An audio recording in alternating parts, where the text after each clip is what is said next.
এবং ফল। মানুষের স্বভাব হলো এটাই যে তিনি নিজের প্রত্যেক পরিশ্রমের প্রতিফল প্রার্থনা করেন। বেশিরভাগ সময় এই ফলাফলের চিন্তা করতে করতে, কল্পনা করতে করতে উনি কর্ম করতে থাকেন যে আমি এই কাজটা করলে এই ফল পাবো। সেই সব কল্পনা করতে থাকেন যা না তার হাতে আছে, না আছে অধিকার, আর না আছে নিয়ন্ত্রণ। উনি শুধু নিজের কর্ম করতে পারেন। উনি কি ফল পাবেন তা তার হাতে কখনোই নেই। তাই আপনিও শুধুমাত্র কর্ম করতে থাকুন, ফলের চিন্তা করবেন না।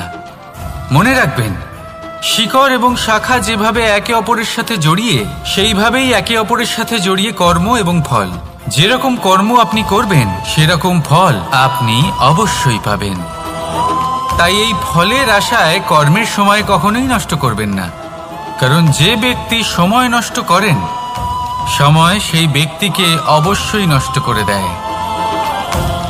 কর্ম করুন নিঃস্বার্থভাবে, ফলের চিন্তা করবেন না, আর আমার সাথে ভালোবেসে বলুন রাধা রাধা। কর্ম এবং ফল। দেখতে গেলে এই সমস্ত ব্রহ্মাণ্ড এই দুইয়ের মাঝেই স্থির হয়ে আছে। মানুষজন কর্ম করেন ভালো ফল লাভের আশায়, আর ভালো ফল লাভের আশায় উনি এটাই ভুলে যান যে উনি যে কর্ম করছেন তা কি করছেন। আমি বলেছিলাম কর্ম করুন ফলের চিন্তা না করে, কিন্তু কি কর্ম করছেন সেই বিষয়ে ভাবাটাও অত্যন্ত আবশ্যক। নয়তো অনেক সময় আমরা এমন কর্ম করে ফেলি যা না চাইতেও বিষে পরিণত হয়, যা হয়েছে দুঃশাসনের সাথে, দুর্যোধনের সাথে, গুরু দ্রোণের সাথে। একজনের মানসিকতা উচিত ছিল না, একজনের বিবেক উচিত ছিল না, আরেকজন যে পক্ষ নির্বাচন করেছিলেন সেই পক্ষ উচিত ছিল না। আর যা কিছু ওনাদের সাথে হলো, আপনার, আমার, আমাদের সকলের সাথে তা হতে পারে। আমি বলেছিলাম কর্ম করুন, ফলের চিন্তা করবেন না, কিন্তু এই কর্মের বিষয়ে বিচার করে দেখাটাও ততটাই আবশ্যক। দেখুন, কর্ম করার উচিত প্রক্রিয়া ফলের চিন্তা না করা, কিন্তু যদি আপনার কর্ম শুভ হয় তাহলে তার ফলও নিয়তি আপনাকেই দেবে। সর্বদা কর্ম করার সময় এটা ভাবুন যে আপনার এই কর্ম এই সংসারকে, এই সমাজকে, আপনার পরিবারকে, আপনার আশেপাশের মানুষজনকে কোন দিশায় নিয়ে যাবে। যদি এটা সবার জন্য মঙ্গলময় হয় তাহলে কর্ম করতে থাকুন। আর হ্যাঁ, নিশ্চিত রূপে ফলের চিন্তা করবেন না। আসুন আমার সাথে ভালোবেসে বলুন রাধা রাধা। বটবৃক্ষের বীজ সর্ষের দানার থেকেও ছোট হয়, কিন্তু যখন তা নিজের রূপ ধারণ করে তখন তা বিশাল বৃক্ষের আকার ধারণ করে, যা সহস্র বছর ধরে বেঁচে থাকে, ছায়া প্রদান করে, পাখিদের আশ্রয় প্রদান করে, আর দেয় পথচারীদের বিশ্রাম করার স্থান। কেন? কারণ সেই ছোট বীজ তা মাটির ভেতরে গিয়ে নিজের খোলস ত্যাগ করে। অন্ধকারে থাকে সে, যতই আলো আসুক না কেন, যতই বর্ষা আসুক না কেন, সব সহ্য করে। আর তারপরে একটা চারা গাছ অঙ্কুরিত হয়, তারপর ধীর গতিতে একটা বিশাল বৃক্ষতে পরিণত হয়। দেখুন, জীবনে কঠিন সময় আসে, এই জন্য নয় যে আপনি হার মেনে নেবেন, এই জন্য আসে যাতে আপনি ভবিষ্যৎ নির্মাণের জন্য নিজেকে তৈরি করতে পারেন। যদি কঠিন সময়ে আপনি ওই বীজের মতো দৃঢ় হয়ে থাকতে পারেন, তাহলে আপনিও একদিন সেই বিশাল বৃক্ষের মতো নিজের অস্তিত্ব গড়ে তুলতে পারবেন, যা সহস্র বছর পর্যন্ত মনে রাখা হবে। আসুন আমার সাথে ভালোবেসে বলুন রাধা রাধা। এই ব্রহ্মাণ্ড কত বৃহৎ, তাই না? যার সম্মুখে এই পৃথিবীকেও একটা বিন্দুর মতো মনে হয়। আর এই পৃথিবীতে আমরা কে হই, আমাদের আকার কিরকম, আমাদের অস্তিত্বই বা কি? যখন আমরা এভাবে ভাবি তখন মনে হয় আমরা কিছুই নই। তা আমরা যখন কিছুই নই, তাহলে আমরা এত চিন্তা করি কেন? কি ভেবে ভয় পাই? কাকেই বা এত ভয় পাই? কে আমাদের মারতে পারে আর কেই বা আমাদের জন্ম দেবে? আত্মার আসলে না কখনো জন্ম হয় আর না কখনো মৃত্যু। আত্মা শুধুই শরীর বদল করে। আপনি, আমি, আমরা সকলে এই শরীর নয়, আমরা হলাম আত্মা, যা হলো পরম আত্মার পরম অঙ্গ। সেই জন্য মনে রাখবেন, বাইরের কোথাও দেখবেন না, নিজের অন্তরের গভীরে গিয়ে দেখুন, আত্মাকে উপলব্ধি করতে শিখুন। ক্লেশ, ভয়, চিন্তা, এই সব কিছুর থেকে নিজেকে দূরে রাখুন, তাহলেই উপলব্ধি করতে পারবেন পরমাত্মাকে। তাহলে আসুন আমার সাথে ভালোবেসে বলুন, রাধা রাধা। পরিবর্তন এই সংসারের শাশ্বত নিয়ম। কোনো রাজা নেই যিনি চিরকাল রাজা থাকেন, কোনো ধনী ব্যক্তি নেই যিনি চিরকাল ধনী থাকবেন। এই সংসারে সূর্যের স্থান নেওয়ার জন্য চন্দ্রিমার আগমন ঘটে। কোন স্থান যাকে পতিত বলা হয়েছিল সেখানে মহল তৈরি হয়েছে। কোন স্থান যাকে আজ মলিন বলা হয়েছে কাল সেখানে মন্দিরও স্থাপন হতে পারে। কোনো ঋতু চিরকালের জন্য থাকে না, কখনো সময় চিরকাল একরকম থাকে না। আজ যে আপনার কাছে রয়েছে কাল অন্য কারোর ছিল, আজ যে আপনার কাছে রয়েছে কাল তা অন্য কারোর কাছে চলে যাবে। আপনার সাথে কিছু থাকলে তা হলো আপনার কর্ম, কিন্তু সেই কর্মের পরিণামও আপনার নয়।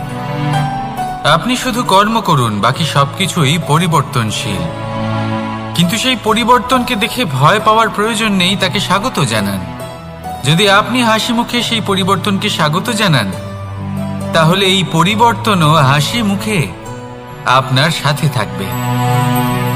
আসুন আমার সাথে ভালোবেসে বলুন, রাধা রাধা। সঞ্চয়।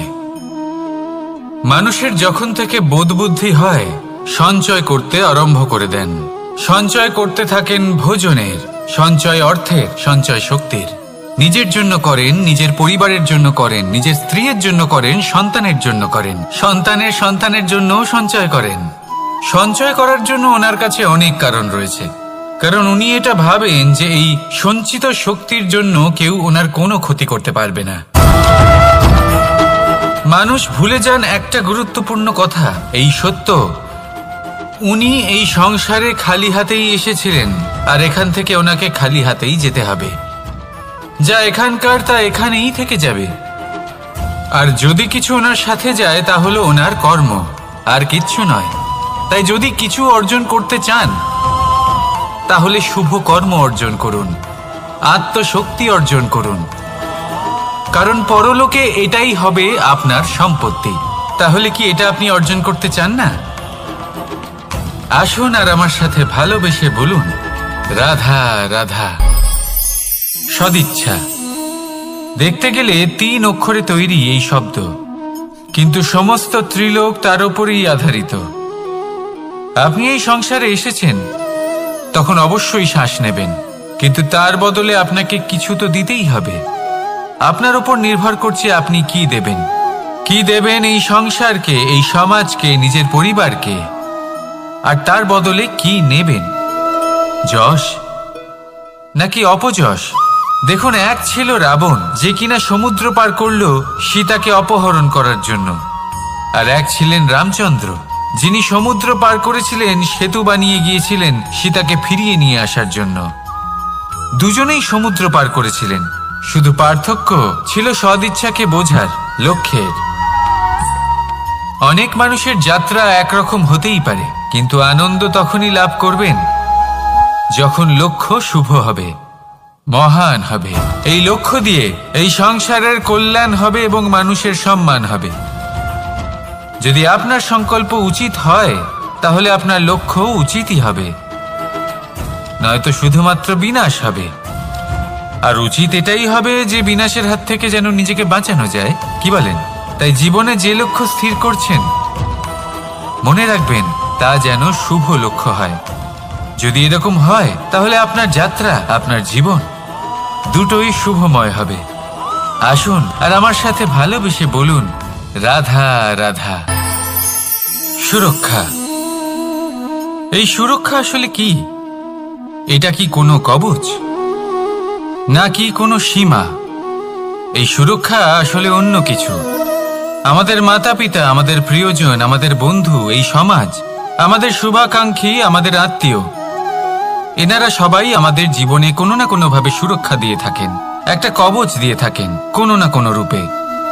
কিন্তু দেখতে গেলে আমাদের পরাক্রমের পথে আমাদের বীরত্বের পথে, আমাদের সাহসের পথে এই সুরক্ষাই সব থেকে বড় বাধা হয়ে দাঁড়ায়।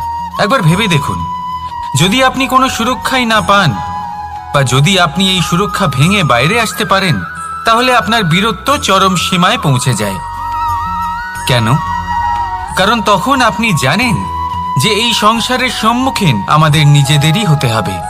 আপনি বুঝে যান যে শত্রুর সম্মুখীন এবার নিজের বলের দ্বারা, নিজের পরাক্রমের দ্বারা, নিজের সাহসের দ্বারা করতে হবে।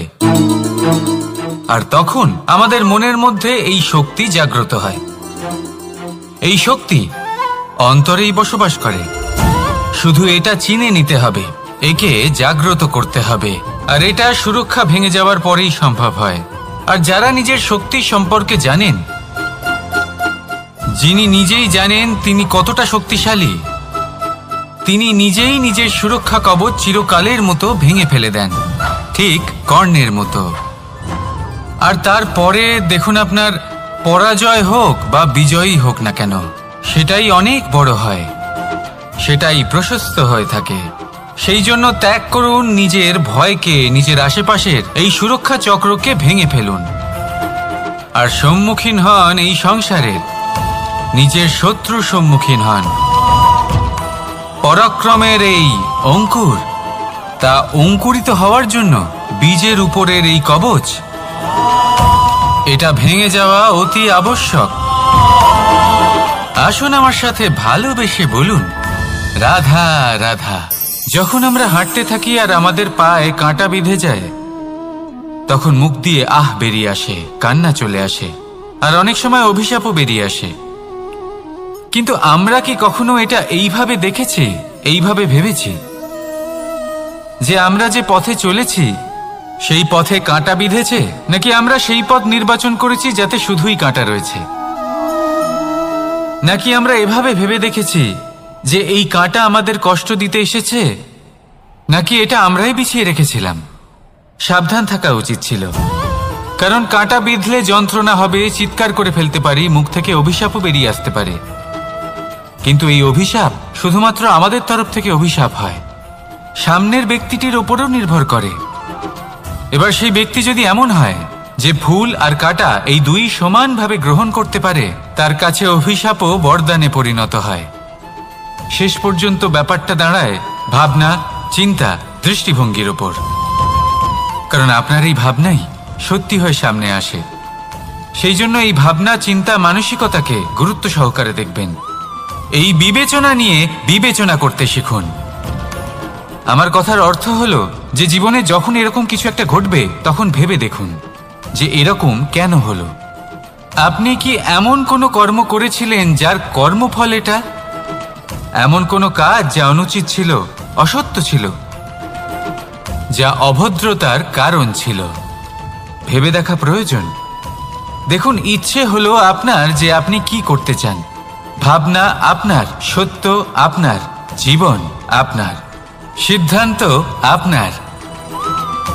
আসুন আর আমার সাথে ভালোবেসে বলুন, রাধা রাধা।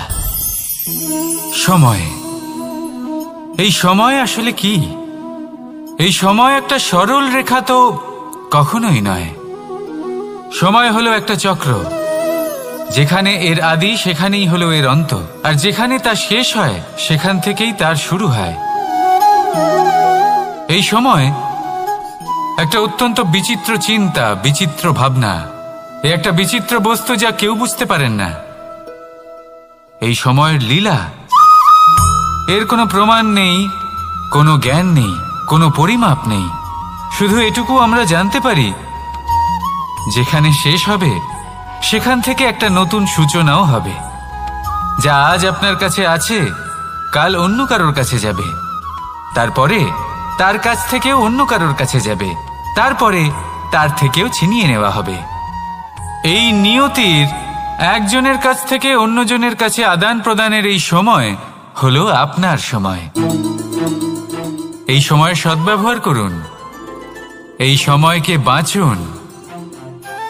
আপনাকে শুধু এটাই সুনিশ্চিত করতে হবে যে আপনি কোন পক্ষে আছেন। আর সত্যি বলতে কি, আপনার জীবনের পরিণাম নির্ভর করে আপনার নির্বাচনের ওপর। আপনি কোন পক্ষ নির্বাচন করছেন। তাহলে মনে রাখবেন, জীবনে সেই পক্ষই নির্বাচন করবেন যা চয়ন করার পরে আপনি সুখ অনুভব করবেন, আপনি সন্তোষ লাভ করবেন, প্রসন্নতা লাভ করবেন। আর আমি এটাই সুনিশ্চিত করব যে এই পক্ষ যেন শান্তির পক্ষ হয়, এই পক্ষই যেন প্রেমের পক্ষ হয়। তাহলে চিন্তা করবেন না, আর আসুন আমার সাথে ভালোবেসে বলুন, রাধা রাধা। দৃষ্টি আর দৃষ্টিভঙ্গি, এই সমগ্র লীলা হলো এই দুইয়ের। বিচিত্র হতে পারে, কিন্তু এটাই সত্যি। এবার আপনাকে একটা উদাহরণ দিয়ে বোঝাই। অনেক সময় আপনি কোনো ব্যক্তিকে এটা বলতে শুনবেন যে আমি আমার নিজের উপরে গর্ব করি, আমি নিজেকে নিয়ে গর্ব করি, আমি খুব ভালোভাবে আমার মা বাবার সেবা করি, ওনাদের আমি সবসময় সুখী রাখি, ওনাদের আমি একটা বাড়ি দিয়েছি, সকল সুখ সুবিধা দিয়েছি, ওনাদের জীবনে প্রত্যেক জিনিস দিয়েছি আর দেব যা তাদের প্রয়োজন। এবার আমাকে বলুন যে আপনি কে হন। আপনি হলেন সেই বীজ যা আপনার মাতা পিতা রোপণ করেছেন। আপনার মা বাবাই আপনাকে এই সংসারে জন্ম দিয়েছেন। এবার এইসব কথার কি তাৎপর্য? এই হলো সেই ব্যক্তির দৃষ্টিভঙ্গি। এবার দেখা যাক এই প্রকৃতি আমাদের কি শেখায়। কখনো কোনো গাছকে দেখবেন, যখন সেই গাছে ফল আসে, সে মালিকে এটা বলে না যে দেখো আমি তোমাকে ফল খেতে দিচ্ছি। সেই বৃক্ষ এটা বলে না যে দেখো আমি তোমায় আহার করতে দিচ্ছি, কারণ ও জানে যে এটা হলো সেই মালির পরিশ্রম, এটা হলো তারই কর্মের ফল, আর এটা তারই পাওয়া উচিত। সে বলে যে তোমার জিনিস তোমাকেই অর্পণ করলাম, এ আমার জিনিস নয়। ও জানে সেই মালির গুরুত্ব আসলে কি। এটা হলো তার দৃষ্টিভঙ্গি। সেই জন্য আপনি জীবনে কোন ব্যক্তির মধ্যে, কোন পশু পাখির মধ্যে, কোন প্রাণীর মধ্যে, কোন পরিস্থিতিতে, কোন আবেগের মুহূর্তে কি দেখতে পাচ্ছেন, সেটা আপনার দৃষ্টিভঙ্গির উপরে নির্ভর করছে। তাই নিজের মনে ধন্যাত্মক ভাব জাগ্রত করুন, শুভ চিন্তা নিয়ে আসুন। এই ভাবনাই সত্য হয়ে সামনে আসবে। এই দৃষ্টিভঙ্গি এমন হয়ে যাবে যে আপনার জীবনে সবকিছুই শুভ হবে। তাহলে আসুন আর আমার সাথে ভালোবেসে বলুন, রাধা রাধা। প্রতিশোধ অথবা কাউকে দুঃখ দেওয়ার ভাবনা, যদি এটা আপনার মনে থাকে, তাহলে আপনি নিজের মনেই যন্ত্রণার একটা বিশাল বৃক্ষ রোপণ করছেন, এটা মনে রাখবেন। কারণ কাউকে দুঃখ দেবার এই ভাবনা, এটা হলো সেই বীজ যা আপনার মনেই পতিত হবে, আপনার মনেই অঙ্কুরিত হবে, আর আপনার মনেই একটা বিশাল বৃক্ষরূপে বেড়ে উঠবে। জীবন আপনার, কর্ম আপনার, কাউকে দুঃখ দেবার ভাবনা আপনার ছিল, এই বৃক্ষ হলো আপনার, তাই এর ফলও আপনিই পাবেন, যা গ্রহণও আপনাকেই করতে হবে। মনে রাখবেন, যে মানুষ এটা ভাবে যে আমি ওকে দুঃখ দেব, ওকে কষ্ট দিতে চাই আমি, সেই মানুষই দুঃখ আর কষ্ট পেয়ে থাকে।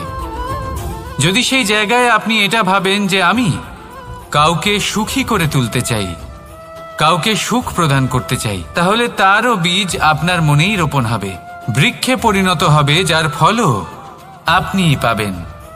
এখানে বিষয়টা হলো শুধু মানসিকতার চিন্তা, যা সত্য হয়ে আপনার সামনে আসে। তাহলে এই মানসিকতা শুভ করুন, সবার জন্য মঙ্গল কামনা করুন। অন্যের মনে আপনার জন্য ভালো চিন্তা থাকুক বা না থাকুক, আপনি সবার জন্য শুভ চিন্তা করে কর্ম করতে থাকুন, তাহলে আপনার সাথেও ভালোই হবে। তাহলে আসুন আর আমার সাথে ভালোবেসে বলুন, রাধা রাধা। সুখ আর অভিজ্ঞতা, এই দুই জীবনে একসাথে কখনোই আসে না। মনে রাখবেন, যেখানে সুখ থাকে সেখানে অভিজ্ঞতা থাকে না, আর যখন এই সুখ আমাদের জীবন থেকে দূরে চলে যায়, তখন আমাদের জীবনে আসে এই অভিজ্ঞতা। পরমাত্মা, প্রকৃতি, নিয়তি এই অভিজ্ঞতাকে আমাদের জীবনে পাঠান, যাতে আমরা একটা অত্যন্ত গুরুত্বপূর্ণ শিক্ষা, একটা জ্ঞান প্রাপ্ত করতে পারি। এই অভিজ্ঞতা আমাদের শেখায় যে অতীতে এমন কি হয়েছিল যা আমাদের করা উচিত হয়নি। আমাদের শেখায় ভবিষ্যতে এমন কি আছে যা আমাদের করা উচিত আর কি করা উচিত নয়। দেখতে গেলে এই অভিজ্ঞতা আমাদের সেই শিক্ষা দেয় যার জন্য আমরা সুখের দিকে উচিতভাবে অগ্রসর হতে পারি। সেই জন্য জীবনে যখনই দুঃখ আসবে, দুঃখের এই সময় আসবে, তখন হতাশ হবেন না। বোঝার চেষ্টা করুন এই পরিস্থিতি কেন এসেছে, কি শিক্ষা দিতে এসেছে। যদি আপনি সেই জ্ঞান লাভ করেন, সুখের পথে অগ্রসর হন, তাও উচিত রূপে, তাহলে এই অভিজ্ঞতার উদ্দেশ্য পূরণ হয়ে যায়।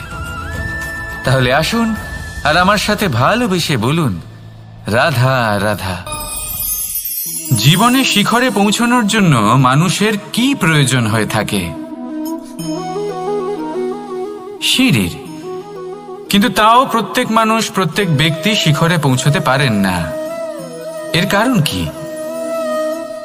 কারণ একটা হতে পারে যে মানুষ কল্পনা করতে থাকেন কিন্তু সিঁড়ি খুঁজে পান না। কিছু মানুষ খুঁজে নেন কিন্তু তা পেয়ে এতটাই প্রসন্ন হয়ে যান যে তারপর আর কোনো কর্মই করেন না। খুব সোজা ব্যাপার। অনেক মানুষ সিঁড়ি খুঁজে পান না, আর যদি পেয়েও যান তাও যতক্ষণ না তাতে চড়ছেন সেই শিখরে পৌঁছবেন কি করে? যতক্ষণ না আপনি পরিশ্রম করছেন, যতক্ষণ না সেই সিঁড়িতে আপনি চড়ছেন, যতক্ষণ না ক্লান্ত হচ্ছেন, আপনার পায়ে হাঁটুতে ব্যথা না হচ্ছে, ততক্ষণ এই শিখরে পৌঁছানোর সৌভাগ্য লাভ করতে পারবেন না। তাহলে কল্পনার সাথে কর্ম করুন, পরিকল্পনার সাথে পরিশ্রম করুন, সব কিছু পাবেন। আসুন আমার সাথে ভালোবেসে বলুন, রাধা রাধা। সমস্যা, কঠিন সময়, সংকট, বিপদ কার জীবনে নেই? প্রত্যেকের জীবনে আছে। কিন্তু আমাকে একটা কথা বলুন, যদি নৌকায় ঢেউকে ভয় পেতে শুরু করে তাহলে সাগর পার করবে কে? কখনো কোনো ছোট্ট পিঁপড়েকে দেখেছেন যে আকারে হয়তো ছোট হতে পারে কিন্তু বড় শিক্ষা দিয়ে যায়? কিন্তু আমরা শিখি না। এবার দেখুন একটা পিঁপড়েকে যে ভোজনের খোঁজে বাইরে বের হয়, একটা ছোট্ট দানা তুলে নেয়। ছোট দানা তোলে কারণ তার থেকে বেশি সে তুলতেই পারবে না। সে দানা নিয়ে চলতে শুরু করে, কোনো দেওয়ালে উঠে পড়ে, আবার পড়েও যায়। সেই দানা দূরে কোথাও একটা পড়ে যায়, তা আবার খোঁজে, তুলে নেয়, আবার চলতে থাকে। পড়ে যায় আবার ওঠে, পড়ে যায় আবার ওঠে। সেই দানাটা রেখে দেয়, আবার বেরিয়ে পড়ে ভোজনের খোঁজে। পরিশ্রম করতে থাকে কিন্তু হার মানে না। এই শিক্ষাই তো আমাদের প্রাপ্ত করতে হবে। নিরন্তর পরিশ্রম আর নির্ভীক হয়ে কর্ম করে যেতে হবে। এটাই হলো সাফল্যের মাধ্যম, এটাই হলো জয়ের মন্ত্র, অচ্যুত অজয় অস্ত্র। তাহলে আসুন আর আমার সাথে ভালোবেসে বলুন, রাধা রাধা। আমরা সকলে চাই আমাদের জীবনে সাফল্য আসুক। আমরা চাই যে এই সংসারে আমাদের খ্যাতি ছড়িয়ে পড়ুক। আমরা চাই যেন আমরা আলোচিত হই। কিন্তু শুধু চাইলেই কি যায় আসে? যদি এই সংসারে আলোচিত হতে হয় তাহলে পরিচিত হতে হবে পরিশ্রমের দ্বারা। যতক্ষণ না আপনারা পরিশ্রমের সাথে পরিচিত হবেন, সাফল্যের সাথে পরিচিত হবেন না। সংঘর্ষ করতে হবে প্রতিদিন, প্রতি বছর। জীবনের সব পরিস্থিতিতেই হয়তো নতুন নতুন বাধা আসবে, নতুন নতুন বিঘ্ন ঘটবে। কিন্তু এটা আবশ্যক নয় যে সমস্ত বিঘ্ন বিনাশের জন্য আসবে। কিছু বিঘ্ন আপনার পথ প্রশস্ত করার জন্য আসবে, আপনার পথ পরিষ্কার করার জন্য আসবে। যদি আপনাকে উদাহরণ দিই, যখন বন্যা আসে, বাড়ি ঘর ভেসে যায়, তখন আমরা হতাশ হয়ে পড়ি, আমরা দুঃখী হয়ে পড়ি। কিন্তু সেই বন্যাই আমাদের সেই ধরিত্রীকে এত উর্বর করে তোলে যে সেই উর্বর অংশ কাজে লাগিয়ে আমরা সেরকম আরো 10টা বাড়ি বানাতে পারি। তাহলে ধন্যাত্মক থাকুন আর যে কোনো সংঘর্ষের জন্য প্রস্তুত থাকুন। জীবনে অনেক দূর যেতে পারবেন। তাহলে আসুন আমার সাথে ভালোবেসে বলুন, রাধা রাধা। জীবনে কখনো কখনো আমরা সেই পরিস্থিতিতে ফেসে যাই যখন আমাদের মনে হয় যে আমাদের নতুন কিছু একটা করতে হবে, কিন্তু আমরা করতে পারি না।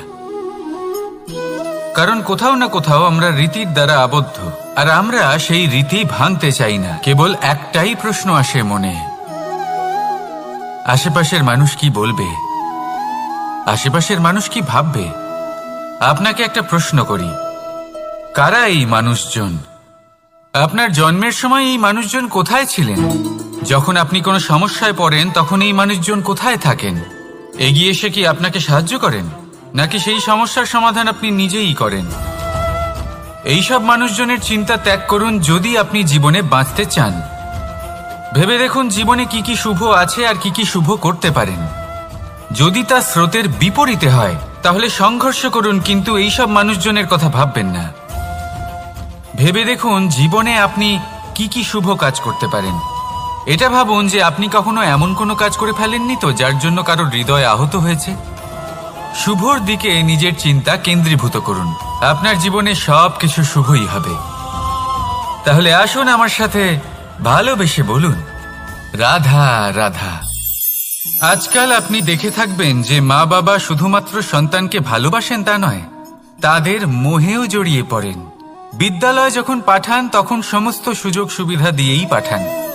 চেষ্টা করেন যে সবসময় যেন সন্তান তাদের চোখের সামনেই থাকে। কিন্তু ভুলে যান এক অত্যন্ত গুরুত্বপূর্ণ কথা, যে সন্তানকে এক নতুন দৃষ্টিভঙ্গি দেওয়াই হলো ওনাদের কর্তব্য। সেই জন্য পুরাতনকালে শিষ্যদের গুরুকুলে পাঠানো হতো, বাড়ির থেকে দূরে। কারণ বাড়ি ছেড়ে যাওয়া এক সন্তানের জন্য, এক শিষ্যের জন্য অত্যন্ত শুভ লক্ষণ হয়। যখন সে বাড়ির থেকে দূরে, গৃহস্থের থেকে দূরে থাকবে, তখন এই সংসারকে সে এক নতুন দৃষ্টিভঙ্গি দিয়ে দেখবে, পরখ করবে, বুঝতে পারবে, আর সবকিছু নিজে থেকেই শিখে যাবে কখন আক্রমণ করতে হয়, কখন পিছু হটতে হয়, কিভাবে এই সংসারের সম্মুখীন হতে হয়। আর এটা আপনার দৃষ্টি ওকে শেখাতে পারবে না, ওর অভিজ্ঞতা ওকে শেখাতে পারবে। তাই মনে রাখবেন, যদি আপনি চান যে আপনার সন্তানের বিকাশ হোক, তাহলে অনেক সময় ওকে নিজের থেকে দূরে নিয়ে যেতে হয়। যদি মোহে আবদ্ধ থাকেন তাহলে ওর বিকাশ কখনোই হবে না। তাহলে আসুন আমার সাথে ভালোবেসে বলুন, রাধা রাধা। কখনো কখনো মানুষ মনে করেন যে সে নিজেই সব থেকে বেশি শক্তিশালী, তিনি হলেন জ্ঞানী। দেখুন, এটা ভালো ব্যাপার যে আপনার মধ্যে শক্তি আছে, জ্ঞান আছে, আর এটা শুধু আপনার জন্য নয়, এই সমস্ত সমাজের জন্য, দেশের জন্য, সমগ্র পৃথিবীর জন্য অত্যন্ত আবশ্যক। কিন্তু এই কথাটাও বোঝা অত্যন্ত আবশ্যক যে এই জ্ঞান যেন কখনো অহংকার না হয়ে ওঠে। যখন মানুষের মধ্যে জ্ঞান থাকে তখন সে রাম হয়ে ওঠে। রাম, যিনি সমুদ্রের বুকে সেতু বানিয়েছিলেন, বানর সেনার দ্বারা রাক্ষস রাজকে পরাজিত করেছিলেন, আর চিরকালের জন্য সবার কাছে আদর্শ হয়ে উঠেছিলেন। আর যদি মানুষের মনে অহংকার জন্মায় তাহলে সে রাবণ হয়ে ওঠে। দেশে বিদেশে যতই খ্যাতি থাকুক না কেন, সে রাক্ষস হয়ে ওঠে, নিজের সাথে সাথে সমস্ত কুলের বিনাশ করে বসে। এবার জ্ঞান নাকি অহংকার, আপনার কি চাই সেই সিদ্ধান্ত আপনার, আর আপনার এই সিদ্ধান্তই নিশ্চিত করবে যে আপনার কর্ম কি হবে, আর আপনার এই কর্মই নিশ্চিত করে দেবে আপনার প্রারব্ধ কি হবে। তাহলে শুভ কর্ম করুন আর আমার সাথে ভালোবেসে বলুন, রাধা রাধা। যদি কোনো সিংহ বানরের মতো গাছে চড়তে চেষ্টা করে তাহলে কি হবে? একটা মাছ যদি মাটিতে হাঁটতে চেষ্টা করে তাহলে কি হবে? তারা বিফলই হবে। কিন্তু এরকম কেন হয়?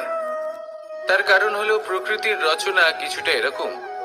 এখানে প্রত্যেকটি ব্যক্তিকে, প্রত্যেকটি প্রাণীকে আলাদা আলাদা গুণের অধিকারী করা হয়েছে এবং সকলকে একটা সীমাও প্রদান করা হয়েছে। এবার এই যে বৃক্ষ, পশু, পাখি, এদের মধ্যে সেই ক্ষমতাই নেই যে এরা নিজেদের যাচাই করতে পারবে, নিজেদের সীমাগুলো বুঝতে পারবে, নিজেদের সদ্গুণগুলো চিনতে পারবে। এরা সেটা করতে পারবে না। কিন্তু মানুষ তো আলাদা। মানুষের কাছে সেই বিশেষ শক্তি আছে যে তারা পূর্ণরূপে নিজেদের যাচাই করতে পারবে, নিজেকে পূর্ণরূপে বুঝতে পারবে, নিজের দোষ, নিজের অপগুণ, নিজের সদ্গুণ, নিজেদের সীমাগুলো তারা বুঝতে পারবে। আর এটা অত্যন্ত গুরুত্বপূর্ণ। কথায় আছে যে যদি সাফল্য লাভ করতে হয় তাহলে নিজেকে যাচাই করে নিতে হবে। তাই নিজেকে যাচাই করুন, নিজের সাথে পরিচিত হয়ে যান এবং জীবনে কর্ম করতে থাকুন। সাফল্যের শিখরে অবশ্যই পৌঁছে যাবেন। আর ওখানে যদি যান তাহলে এই মন প্রসন্ন হয়ে অবশ্যই বলবে রাধা রাধা। বনের মধ্যে যদি আপনি কোনো বিষাক্ত সাপ দেখেন তাহলে কি করবেন? আপনি তখনই তার থেকে দূরে পালাতে চেষ্টা করবেন। আর এটা কেন করবেন? নিজের রক্ষার্থে। এই কথা আমি নয় মেনে নিলাম, কিন্তু নিজের জীবনে এটা করেন না কেন? আপনি যেখানেই যান, যে স্থানেই যান না কেন, প্রত্যেক সময় প্রত্যেক মুহূর্তে এমন বিষাক্ত সাপ আপনি অবশ্যই খুঁজে পাবেন। আর সেই সাপ নয় যাদের আপনি বনে খুঁজে পাবেন, এরা হলো সেই সাপ যা আপনাকে পাপ করতে বাধ্য করবে। আপনার অন্তরের বাসনা, ক্রোধ, অহংকার, লোভ, ঈর্ষা এদের বৃদ্ধি ঘটাবে। দেখুন, বনের এই সাপ আপনাকে একবার ছেড়ে দিতেও পারে, ছোবল নাও মারতে পারে, কিন্তু এই যে পাপরূপী সাপ আছে তা অবশ্যই ছোবল মারবে। কর্ম যদি করেন তাহলে অবশ্যই ফল পাবেন। সেই জন্য যখনই কোথাও যাবেন, যদি এমন কাউকে দেখেন, যদি এমন কিছু দেখেন যে আপনাকে পাপ করতে বাধ্য করছে, তাহলে সেই মুহূর্তে সেখান থেকে পালিয়ে যান। যেমন বনের সাপ দেখে আপনি পালাতে থাকেন। সৎকর্মের রক্ষা অত্যন্ত আবশ্যক। আসুন আর আমার সাথে ভালোবেসে বলুন রাধা রাধা। মনুষ্য জীবনের সব থেকে বেশি গুরুত্বপূর্ণ বিষয় হলো মনের একাগ্রতা। এই সংসারের যে কটি মহান কার্য সম্পাদন হয়েছে তা হলো মনের এই একাগ্রতার একমাত্র ফল। আপনি অবশ্যই দেখে থাকবেন, অনেক ছোট বড় নদী যা বয়ে চলে তাদের সামনে একটা বাঁধ নির্মাণ করা হয় সেই সব নদীর জল সঞ্চয় করতে। বাঁধ হয়ে গেলে প্রয়োজন মতো বা মনের ইচ্ছে মতো তাকে ব্যবহার করা সম্ভব।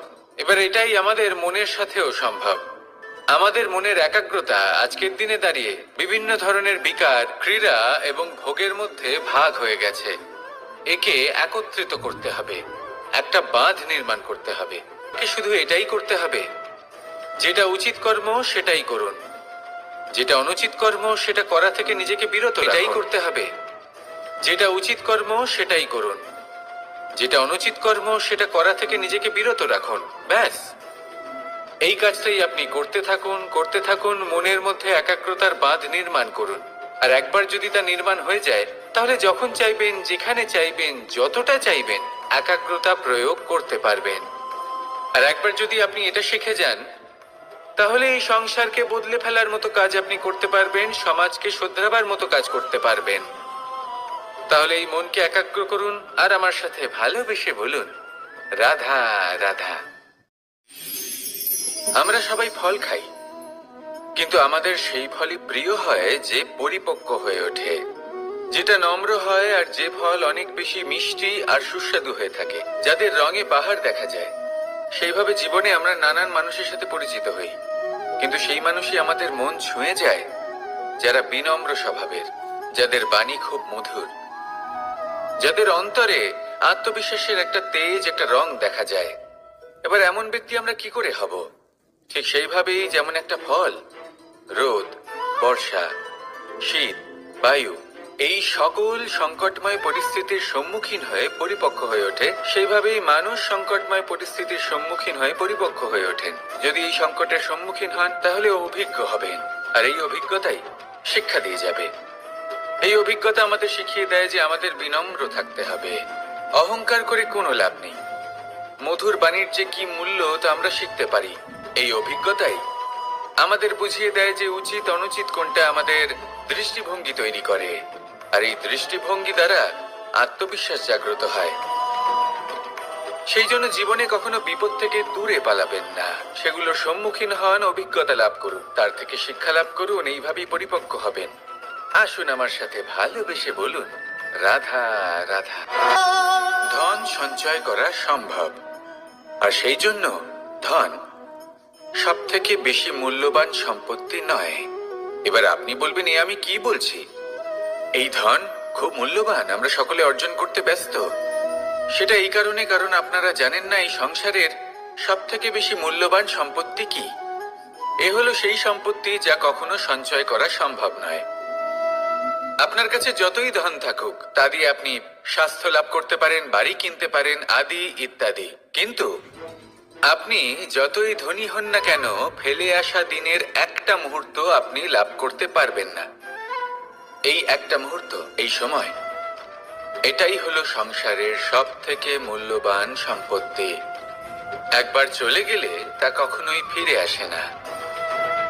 আর এই মুহূর্ত যতই চলে যাক না কেন, আমরা স্মৃতির মাধ্যমে সেগুলি যাপন করতে পারি, তার আনন্দ উপভোগ করতে পারি। আর যার সাথে আমরা সময় অতিবাহিত করেছি তার স্মৃতিতে আমরা চিরকাল জীবিত থাকতে পারি। সেই জন্য সময় সব থেকে মূল্যবান সম্পত্তি, তাকে এইভাবে নষ্ট করবেন না। প্রত্যেকটা মুহূর্ত উপভোগ করুন, আনন্দ করুন, আর ভালোবেসে বলুন রাধা রাধা। কনক, কি সুন্দর একটা শব্দ। এর অনেকগুলো রূপ রয়েছে, অনেকগুলো অর্থও রয়েছে। প্রথম অর্থ হলো স্বর্ণ, অর্থাৎ সম্পত্তি। দ্বিতীয় অর্থ ধুতুরা, অর্থাৎ গাছের ছোট একটা বীজ, যা কিনা অত্যন্ত শক্তিশালী হয়। যদি বেশি মাত্রায় এর প্রয়োগ করা হয় তাহলে এটা বিষময় হয়ে উঠতে পারে। এই হলো সেই ধুতুরা যার প্রয়োগ মহাদেবের পুজোতে করা হয়। এবার প্রশ্ন হলো এটাই যে এই স্বর্ণ এবং এই ধুতুরার মধ্যে মিল কি রয়েছে। মিল হলো এটাই যে এই দুটোই মানুষকে মত্ত করে তোলে। ধুতুরা মানুষকে তখন মত্ত করে যখন তাকে সেবন করা হয়, কিন্তু স্বর্ণ, ধন, সম্পত্তি, মানুষ এটা যতটাই অর্জন করে নেয় সেটাই যথেষ্ট। এই স্বর্ণ মানুষের ভাবনা চিন্তা করার ক্ষমতাকে বশ করে ফেলে। মানুষ সম্পত্তির লোভে মত্ত হয়ে ওঠে, কারণ যে যত চমৎকারী, যতটা অমূল্য হয়, তাকে সামলানো কিন্তু ততটাই কঠিন, তাই না? তাই মনে রাখবেন, ধন, স্বর্ণ, সম্পত্তি এগুলো ধুতুরার থেকেও অনেক বেশি বিষাক্ত হতে পারে। তাই এর ওপর আত্মসংযমের একটা কবচ পরিয়ে রাখবেন এবং বিবেকের শক্তির সাথে এগুলো প্রয়োগ করুন, তবেই কল্যাণ হবে। আসুন আমার সাথে ভালোবেসে বলুন রাধা রাধা। রোগ যদি এসে থাকে তাহলে তার ওষুধও অবশ্যই আসে। সমস্যা যদি আসে তাহলে সেই সমস্যার সমাধানও নিজে থেকেই আমাদের কাছে চলেই আসে। এই সংসার, এই জীবনের শুধুমাত্র একটাই নিয়ম আছে, আর তা হলো এটাই, এই সংসার হলো একটা চক্রের মতো। এতে শাশ্বত বলে কিছু নেই, নিত্য বলে কিছু নেই, আর যা কিছুই রয়েছে সব বদলাতে চলেছে। যদি আপনার জীবনে দুঃখ থাকে, সমস্যা থাকে, যদি আপনি বিপদ দ্বারা আচ্ছন্ন, তাহলে মনে রাখবেন সবকিছু বদলে যেতে চলেছে। দুঃখের সময় কাঁদবেন না, মনকে আরো দুঃখী করে তুলবেন না, কারণ এখানে যা কিছুই এসেছে তা যাওয়ার জন্যই এসেছে। তাহলে এত চিন্তা কিসের? আনন্দ সহকারে জীবন যাপন করুন, আর আমার সাথে ভালোবেসে বলুন রাধা রাধা। মানুষের জীবনে তিনটি গুণ অত্যন্ত প্রয়োজনীয়: শ্রদ্ধা, বিনম্রতা, যোগ্যতা। যদি জ্ঞান লাভ করতে চান তাহলে শ্রদ্ধার প্রয়োজন, যদি মান লাভ করতে চান তাহলে স্বভাবে বিনম্র হওয়া প্রয়োজন, আর যদি মনোবাঞ্ছিত স্থান লাভ করতে চান তাহলে যোগ্যতার প্রয়োজন। বিষয়টা সহজ। শ্রদ্ধা আপনাকে জ্ঞান দেবে, নম্রতা আপনাকে মান, আর যোগ্যতা উচিত স্থান দেবে। কিন্তু যদি আপনি এই তিনটি গুণ সম্মিলিত করেন তাহলে এমন কিছু লাভ করবেন যা এই সব কিছুর থেকে অনেক ঊর্ধ্বে। সম্মান। আর এ হলো সেই সম্মান যা প্রত্যেক মানুষের নিজের জীবনে লাভ করতে চেষ্টা করা উচিত, কারণ এই হলো সেই সম্মান যার কারণে আপনি চলে যাওয়ার পরেও এই সংসার আপনাকে ভালোবাসবে আর মনে রাখবে। আসুন আমার সাথে ভালোবেসে বলুন রাধা রাধা। জীবনে গতি অত্যন্ত গুরুত্বপূর্ণ, মতিও হলো গুরুত্বপূর্ণ। এবং তার থেকেও বেশি গুরুত্বপূর্ণ হলো সঙ্গতি। একটা জলের ফোঁটা, তার মধ্যে গতি থাকে, প্রকৃতির মধ্যে তা লাভ করার ইচ্ছে নিহিত থাকে। কিন্তু এই যে সঙ্গতি, তা নির্ধারিত করে যে এই জলের ফোঁটা ঝিনুকের মুখে পড়ে মুক্তোতে পরিণত হবে, নাকি বিষাক্ত সাপের মুখে পড়ে বিষে পরিণত হবে। এবার দেখুন, এই জঞ্জাল স্বর্ণকারের দোকানের সামনেও থাকে এবং জঞ্জাল একজন ব্যবসাদারের দোকানেও থাকে। কিন্তু জঞ্জাল যা স্বর্ণকারের দোকানে থাকে তা ব্যবসাদারের দোকানের জঞ্জালের থেকে অনেক বেশি মূল্যবান, কারণ তার মধ্যে সোনার কণার সঙ্গতি থাকে।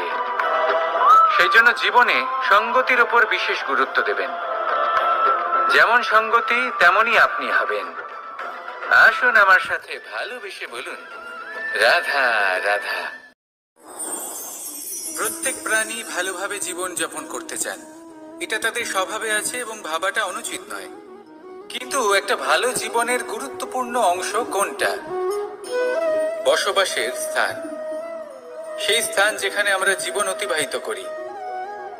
এবার মানুষ ভাবতে পারেন যে একটা ভালো বাসস্থানের অর্থ কি? সেই স্থান যেখানে সহজে জল পাওয়া যায়, যেখানে শুদ্ধ বায়ু পাওয়া যায়, যেখানে আনাজ উৎপন্ন হয়। এটা জীবনযাপনের জন্য পর্যাপ্ত বটে, কিন্তু ভালো জীবনযাপনের জন্য আরো একটা কথা আপনাকে বুঝতে হবে। সাধু, জ্ঞানী, পণ্ডিত ব্যক্তি, এই সকল মহাপুরুষ, এনাদের যে বাসস্থান তা অত্যন্ত বিশেষ হয়। এখানে এক ধরনের বিশেষ ইতিবাচক শক্তি থাকে, এমন একটা স্থান যেখানে দেবতারাও বিচরণ করেন। জীবন আমরা সবাই যাপন করি, কিন্তু জীবনের উদ্দেশ্য শুধুমাত্র জীবন যাপন করা নয়। জীবনের উদ্দেশ্য হলো মুক্তি লাভ করা। আর এই সকল সাধু, জ্ঞানী, পণ্ডিত ব্যক্তি, এই সকল মহাপুরুষ আপনাকে মুক্তির পথে নিয়ে যেতে পারেন, কারণ এরা হলেন সেই মহাপুরুষ যারা নিজেদের অন্তরের বিকার, অহংকার, ক্রোধ, বিদ্বেষ, এই সকল দোষগুলিকে ত্যাগ করেছেন, এদের ওপর বিজয় লাভ করেছেন। এমনই একজন ব্যক্তি আপনাকে মুক্তির পথে নিয়ে যেতে পারে। প্রয়োজন হলো শুধুই এনাদের চিনতে পারা, এদের কথা বুঝতে পারা এবং এদের দেখানো পথে চলা। যদি আপনি এটা করতে পারেন, তাহলে এই মন প্রফুল্ল হয়ে বলবে, রাধা রাধা।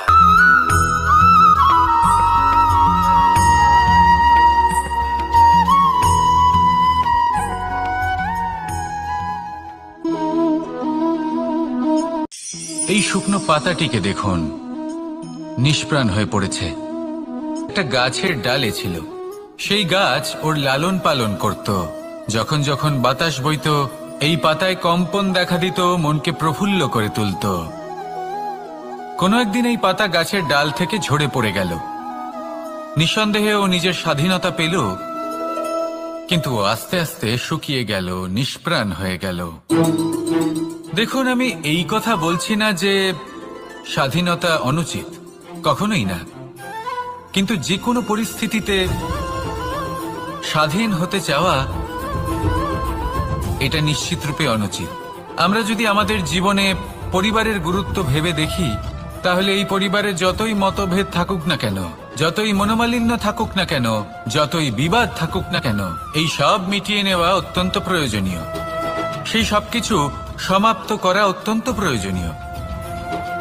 কখনো এই পরিবারকে ভাঙতে দেবেন না, কখনো এই পরিবার থেকে দূরে চলে যাবেন না।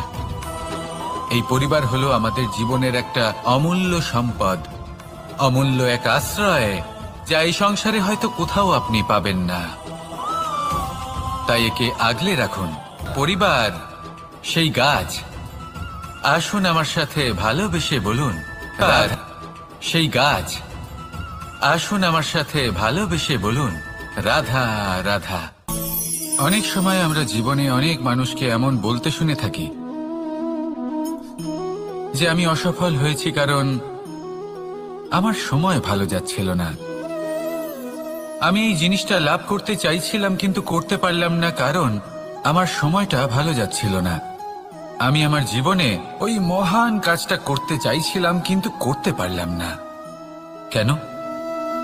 কারণ আমার সময়টা ভালো যাচ্ছিল না। কিন্তু যে মুহূর্তে ভালো সময় আমার জীবনে আসবে, আমি সব কিছু প্রাপ্ত করব। এমন প্রায় প্রত্যেকেই বলেন। আসুন একটা কথা বোঝা যাক। একজন মালিকে দেখুন, সে প্রত্যেক দিন গাছের সেবা করে, তাকে জল দেয়, তার যত্ন আত্তি করে। কেন প্রত্যেক দিন সেই গাছ ফল দেয় না? সঠিক সময় এলে তবেই সেই গাছ ফল দেয়, কিন্তু প্রত্যেক দিন মালি তার সেবা করে, তাকে যত্ন করে। শুধুমাত্র তখন করে না যখন সেই গাছ ফল দিতে সক্ষম। আর যদি মালি গাছের যত্ন প্রতিদিন না করে, তাহলে হয়তো সেই গাছ ফল দিতেই পারবে না। এটাই হলো আমাদের জন্য একটা শিক্ষা। যখন সময় আমাদের জন্য অপেক্ষা করে না, তখন আপনি সময়ের জন্য কেন অপেক্ষা করছেন? ভালো সময়ের জন্য অপেক্ষা করবেন না। ভালো এবং শুভ কর্ম দ্বারা ভালো সময়কে নিজের কাছে টেনে আনুন। নিরন্তর কর্ম করুন, পরিশ্রম করতে থাকুন। শুভ সময় আপনা থেকেই আপনার কাছে আসবে। আসুন আমার সাথে ভালোবেসে বলুন, রাধা রাধা। একে বালি বলুন, মাটি বলুন বা ধুলো বলুন, এ দিয়ে কত কিছু করা সম্ভব। এ দিয়ে আপনি নিজের বাসস্থান নির্মাণ করতে পারেন, প্রাচীর গড়ে তুলতে পারেন, অট্টালিকা নির্মাণ করতে পারেন। কিন্তু যদি এই বালিকে আপনি মুষ্টিবদ্ধ করে রাখতে চান, তাহলে তা হাত থেকে ফসকে যাবে। আপনি কখনোই একে মুষ্টিবদ্ধ করতে পারবেন না। এরকমই হয় আমাদের জীবন, আর এরকমই হয় সময়। এই মুষ্টিবদ্ধ করা বালির মতো। সময়কে আমরা বাধা দিতে পারবো না, আটকেও রাখতে পারবো না। এ হলো প্রবাহমান। জন্ম থেকে মৃত্যু পর্যন্ত এই যে সময়, তা খুবই সীমিত। আর এই সময় আমরা যেটাই করি তার দ্বারাই আমাদের মূল্য নির্ধারিত হয়। আর এই সংসার থেকে চলে যাওয়ার পরেও এই সংসার এই সব কর্মের জন্যই আমাদের মনে রাখে। তাই যদি আপনি এটা ভাবেন যে আজ যে কর্ম করার ছিল আমি না হয় কাল করে নেব, কাল আমার লক্ষ্যে পৌঁছানোর কথা ছিল আমি পরশু পৌঁছব, না, এই সময় খুব মূল্যবান, একে নষ্ট করবেন না। এই সময়কে সদ্ব্যবহার করুন, মহান হবার পথে অগ্রসর হন। একে যদি মুষ্টিবদ্ধ করে রাখার চেষ্টা করেন, এই সময় থেমে থাকবে না। আসুন আমার সাথে ভালোবেসে বলুন, রাধা রাধা। আমাদের জীবনে অনেক ধরনের ব্যক্তি এসে থাকেন। কেউ কেউ আমাদের সাথে থেকে যান, কেউ আমাদের থেকে দূরে চলে যান। কেউ ভালো মানুষ হন, কেউ খারাপ মানুষ। কিন্তু আমরা সবসময় সেই সময়টাকে নিয়ে দুঃখ প্রকাশ করি যখন আমাদের জীবনে কোনো খারাপ ব্যক্তি প্রবেশ করেন। তারা আমাদের খারাপ অনুভূতি দেন, দুঃখ দেন, কষ্ট দেন। আমরা সবাই তাকে ভালো মন্দ কথা বলি। কিন্তু কেন? এমন বিভিন্ন ধরনের মানুষ, খারাপ মানুষ, ভালো মানুষ, সবার জীবনেই আসেন এবং সকলকেই একটা অমূল্য শিক্ষা দান করে যান। এবার আপনি নিজেই ভেবে দেখুন, জীবনে যখন প্রথমবার আপনি আগুন স্পর্শ করেছিলেন, তখন আপনি একটা শিক্ষা লাভ করেছিলেন যে আমাকে আগুনের থেকে একটু দূরে থাকতে হবে। তারপর আস্তে আস্তে আপনি শিখলেন যে কিভাবে এই আগুনকে নিয়ন্ত্রণে রাখতে হবে। তারপর আপনি শিখলেন যে কিভাবে নিজের জীবনে তাকে প্রয়োগ করতে হবে, তা সে অন্ধকারে প্রকাশ লাভ করার জন্য হোক বা খাবার বানানোর জন্য। সেইভাবেই কোনো খারাপ ব্যক্তি যখন আপনার জীবনে আসে, কোনো শিক্ষা দিয়ে যান, তার প্রতি কৃতজ্ঞ থাকুন। তার বিষয় খারাপ ভাবার বা খারাপ অনুভূতি নিয়ে থাকার কোনো প্রয়োজন নেই। সেই শিক্ষা লাভ করুন।